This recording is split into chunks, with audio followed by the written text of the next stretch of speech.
Martial artists, I, in my experience, hands down, have been some of the best students because the shooting world and the martial arts world, there's a lot of things that are similar, and there's a lot of things that people understand at the highest levels of each side. Like for example, this is what I think about competitive shooting.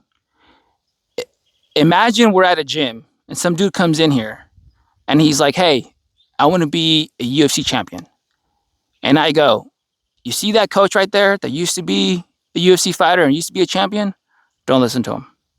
You see that assistant coach who is a fighter? Yeah, don't listen to him. You see the pro fighters and the amateur fighters sparring, getting ready for fights? Yeah, don't listen to them. Listen to me." And the guy goes, "Oh, why should I listen to you?" And I go, "Because I'm the best at hitting pads." And it's not necessarily like I'm talking down upon competitive shooters, because as soon as I just said that, I know all the active duty guys or former active duty guys are going to be like, "Yeah, you know." But this is the thing that I don't like about dudes that are prior service is just like that UFC champion who doesn't fight anymore and probably doesn't go to the gym.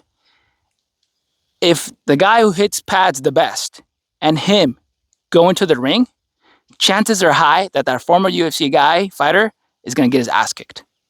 And so many dudes get out and they have, all this experience. And special operation guys are the easiest to pick on because they're special operation guys. They don't stay current with their skills. And it's like, dude, you don't want to go to a match because you know you're gonna get outshot. When I got out and I went shooting, I realized, oh crap, I'm a crappy pistol shooter. My job was demolition, was explosives. So, and looking for bombs and pulling bombs out of the ground, in Afghanistan. So it's like, yeah, that was my priority, to be the expert in demolitions. Like shooting a pistol was the lowest priority. But guess what? I'm not in the military anymore. And I'm not working with explosives. And I'm not going to conceal carry a rifle. I'm going to conceal carry a pistol. So if I'm not great at that, I should probably go and look at the guys who are. Hey, how do I better control this pistol and get really good speed? I should probably look for the best shooters. And the best shooters are not prior service guys for the most part. From what I've seen, a lot of these competitive shooters have no military experience. There are some of them that used to be in the special operations community or used to be SWAT guys, and now they're heavy in the competitive shooting world. But it's civilians who are the best. So when I go and shoot, and some of these civilians who are competitive shooters shoot faster than me, I don't go, oh, you know what? I don't want to train with them because I don't want to feel that way. And back to the martial arts and gun world, martial artists understand that. Because can you imagine if I went onto the mats and I got my ass kicked by a bunch of guys, and then I'm like, you know what?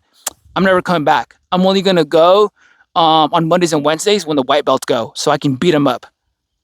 You have to test yourself and you have to get humbled.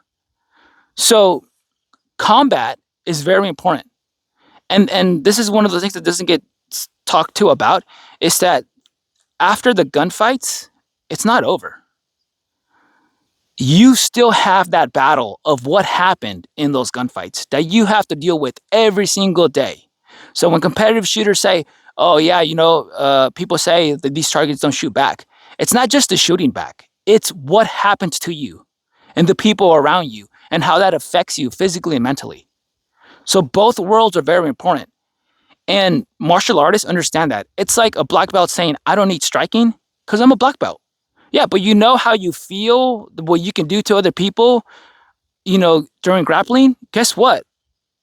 Somebody can do that to you striking, right? There's not necessarily black belts in striking, boxing, stuff like that, but like they can do that to you. So the best martial artists know, like, hey, I need striking and I need some wrestling, some ground game, grappling, or whatever. So as a community, we fight and like, hey, if you're not this, you can't talk about that. And if you did this or that, and it's like, what are we doing here? We got to get better. And we're not going to get better by just shitting on each other. And just because you haven't said, you haven't been there, done this, you have no credibility. This isn't Afghanistan. This isn't Iraq. This is the civilian world. And we have to change our mindset of what we can and cannot do because this isn't a combat zone. So I hope you guys got something out of this. And I hope I explained myself properly.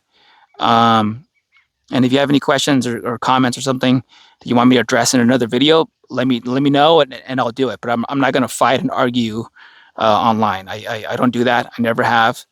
And I'd rather just do this, come out here and train.